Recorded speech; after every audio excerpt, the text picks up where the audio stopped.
Hello friends, எல்லாருக்குமே good evening. எல்லோரும் என்ன பண்ணிகிட்டு இருக்கீங்க? சாப்பிட்டீங்களா?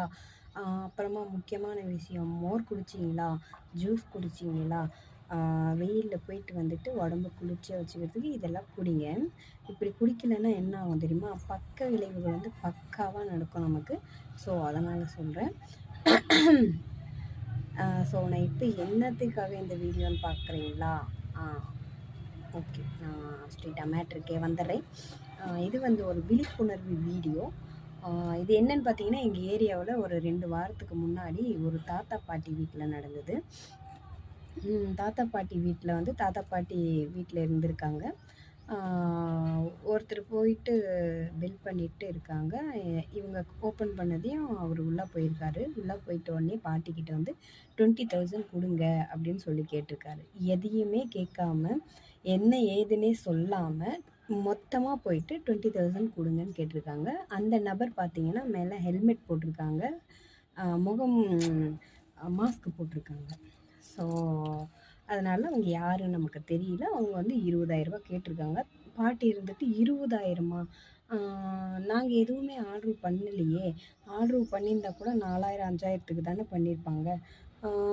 20,000த்துக்கு பண்ணியிருக்க மாட்டாங்க. இருங்க, என் பொண்ணுக்கு கால் பண்ணி கேட்குறேன் அப்படின்னு சொல்லிட்டு அந்த பாட்டி போயிட்டு ஃபோனை எடுத்து நம்பர் போட்டிருக்காங்க. சரி, இவன் இந்த நபர் என்ன பண்ணியிருக்கான், கையில் வச்சுருந்த பெப்பர் ஸ்ப்ரேவை பாட்டி மேலே ஸ்ப்ரே பண்ணுறதுக்கு ட்ரை பண்ணியிருக்கான். அப்போ தாத்தா வந்து பார்த்துட்டு, என்னடா பண்ணுற நீ அப்படின்னு சொல்லிட்டு தடுக்க போகிறச்ச தாத்தாவை வயிற்றுலேயே குத்திட்டு தாத்தாவுக்கு பெப்பர் ஸ்ப்ரே அடிச்சு விட்டுருக்கான்.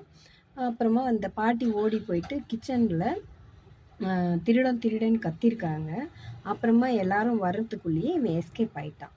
ஸோ நம்ம வந்து ஆர்டர் பண்ணது வந்து வந்திருக்கு அப்படின்னு சொல்லிட்டு நம்ம ஓப்பன் பண்ணிவிட்டு சடனாக உள்ளே வர அளவுக்கு அனுமதிக்காதீங்க தயவு செஞ்சு. முதல்ல ஆர்டர் பண்ணியிருந்தாலுமே அதுக்கான சேஃப்டி ப்ரிகாஷன் என்ன அப்படின்னு சொல்லிட்டு பார்த்துட்டு இது பண்ணுங்கள். வயசானவங்களை வீட்டில் விட்டுட்டு போகும்போது கொஞ்சம் அவங்களுக்கு இந்த விஷயமெல்லாம் சொல்லி வச்சுடுங்க. இப்படி தான் இது இந்த மாதிரின்னுட்டு. கதவு ஒருத்தர் வந்து தட்டுறாங்கன்னா, குழந்தைங்களுக்காகட்டும் பெரியவங்களுக்காகட்டும், ஃபஸ்ட்டு யார் என்னன்ட்டு ஜன்னல் ஓப்பன் பண்ணி பார்த்துட்டு அதுக்கப்புறமா ஓப்பன் பண்ண சொல்லுங்கள். ஜன்னல்லே முடிஞ்ச அளவுக்கு அவங்க வேறு ஆளுங்களாக இருந்தால் பேச்சுவார்த்தையை அங்கேயே முடிச்சுட்டு அனுப்பிட சொல்லுங்கள். அப்படி இல்லைன்னா தெரிஞ்சவங்கன்னா வீட்டில் விடுங்க. ஸோ இந்த காலத்தில் யாரை நம்புறதுன்னு தெரியல. ஸோ தட் நம்ம தான் கேர்ஃபுல்லாக இருக்கணும். அதனால் கேர்ஃபுல்லாக இருங்க.